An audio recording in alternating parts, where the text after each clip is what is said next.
पहला इतिहास ग्रंथ अध्याय 16।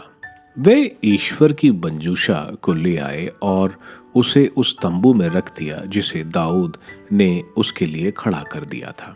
उन्होंने ईश्वर को होम तथा शांति के बलिदान चढ़ाए।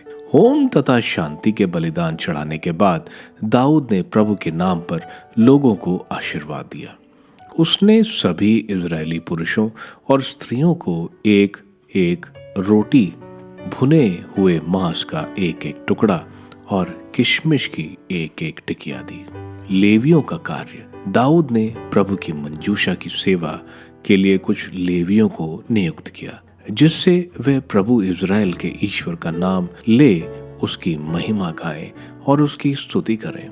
आसाफ उसका प्रधान था। इसके बाद दूसरा जकरिया, फिर एजिएल, शमीरामोत, यहीएल, मिताया, एलियाब, बनाया, उबेद एदोम और यहीएल।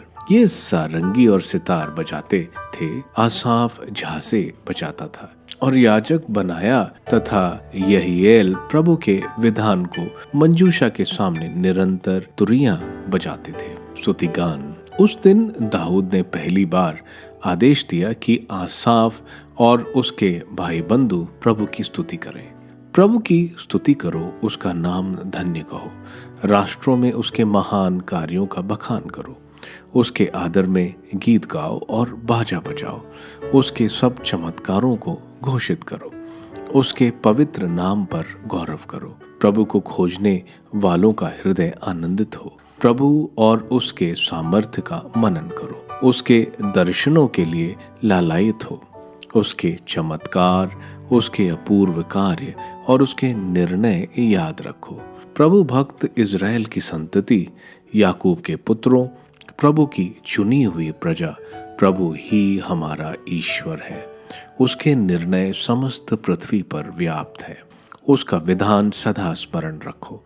हजारों पीढ़ियों के लिए उसकी प्रतिज्ञाएं, इब्राहिम के लिए निर्धारित विधान, इसहाक के सामने खाई हुई शपथ, याकूब को प्रदत्त संहिता, इज़राइल के लिए चिरस्थायी विधान। उसने कहा था, मैं तुम्हें कानान देश दूंगा, वह तुम्हारे लिए निश्चित की गई विरासत है।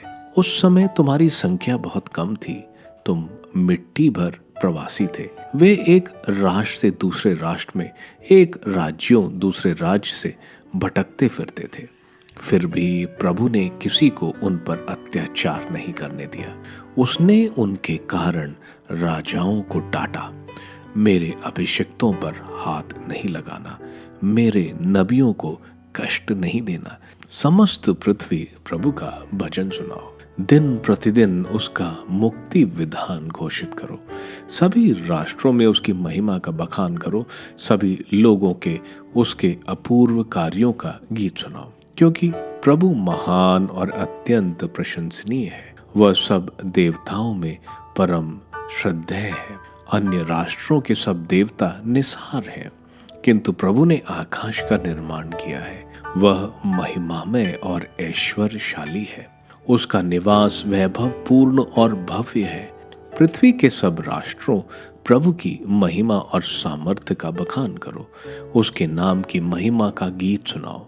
चढ़ावा लेकर उसके सामने आओ। पवित्र वस्त्र पहनकर प्रभु की आराधना करो। समस्त पृथ्वी उसके सामने कांप उठो। पृथ्वी सुदृढ़ है, वह हिलेगी नहीं। स्वर्ग में आनंद और पृथ्वी पर उल्लास हो। राष्ट्रों में घोषित करो कि प्रभु ही राजा है।